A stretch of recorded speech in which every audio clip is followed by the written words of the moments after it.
Welcome to Echoes of the Word. Join us to reflect on God's love, Christian teachings, and the lives of the saints.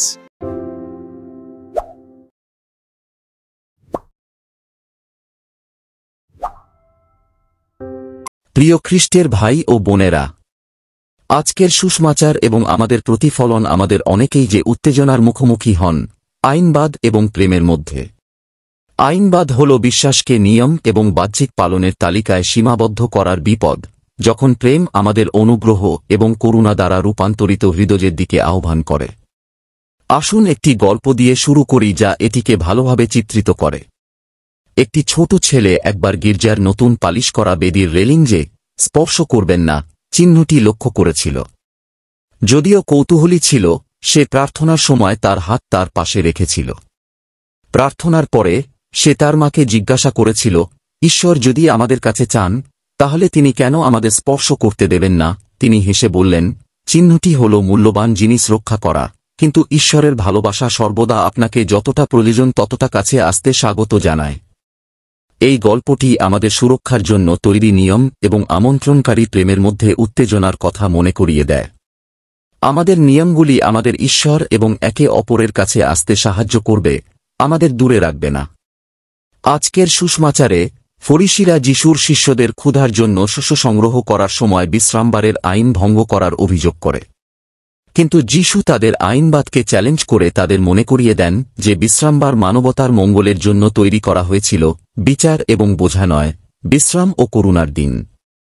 যিশুর ঘোষণা, মানবপুত্র বিশ্রামবারের প্রভু, আমাদের কঠোর নিয়ম পালনের দাসত্বের দ্বারা নয়, প্রেমে পরিপূর্ণ আইন মেনে চলার আহ্বান জানায়। আইনবাদ প্রায়শই বিচার, বিভাজন এবং আধ্যাত্মিক ক্লান্তির দিকে পরিচালিত করে। এটি বিশ্বাসকে কর্মক্ষমতায় পরিণত করে এবং করুণার পরিবর্তে ভণ্ডামি তৈরি করে। সাম্প্রতিক একটি যাজকীয় উদাহরণ তুলে ধরে যে আইনবাদ কিভাবে বিচ্ছিন্ন করতে পারে। একজন পুরোহিত লক্ষ্য করেছেন যে গির্জায় পোশাকবিধি প্রয়োগ করা, বিশেষ করে তরুণীদের উপর, প্রতিরোধ এবং অনুভূতিতে আঘাতের দিকে পরিচালিত করে।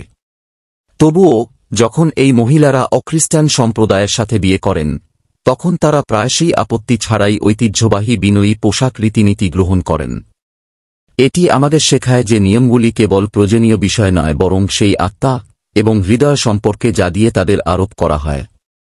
নিয়ন্ত্রণমূলক নিয়মগুলি মানুষকে দূরে ঠেলে দেয়, কিন্তু প্রেম এবং খোলামেলাভাবে প্রদত্ত নিয়মগুলি মর্যাদা এবং সম্মানকে আমন্ত্রণ জানায়। দরিদ্র ও প্রান্তিকদের জন্য আইনবাদের আসল মূল্য বিবেচনা করার সময় এই প্রতিফলন আরও গভীর জরুরিতা গ্রহণ করে, বিশেষ করে আজ ভারতের মতো দেশে।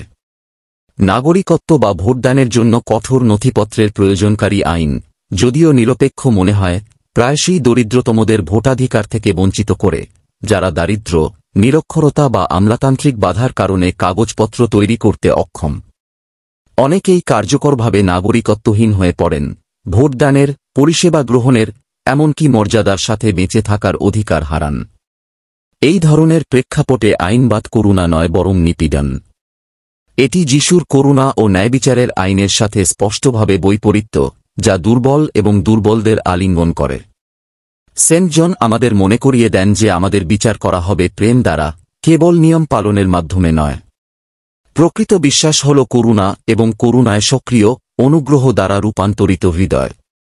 তাই আজ আমরা যখন প্রতিফলিত হচ্ছি, আসুন আমরা জিজ্ঞাসা করি, আমরা যে আইন এবং নিয়মগুলি অনুসরণ করি তা কি বিচারের দেয়াল বা প্রেমের সেতু নির্মাণ করে?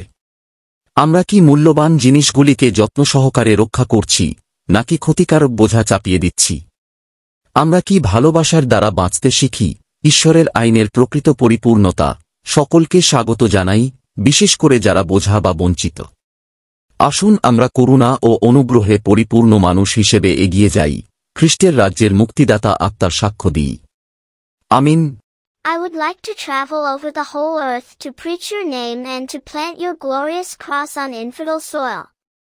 But one mission alone would not be enough for me. I would want to preach the gospel in all 5 continents simultaneously, even to the most remote islands.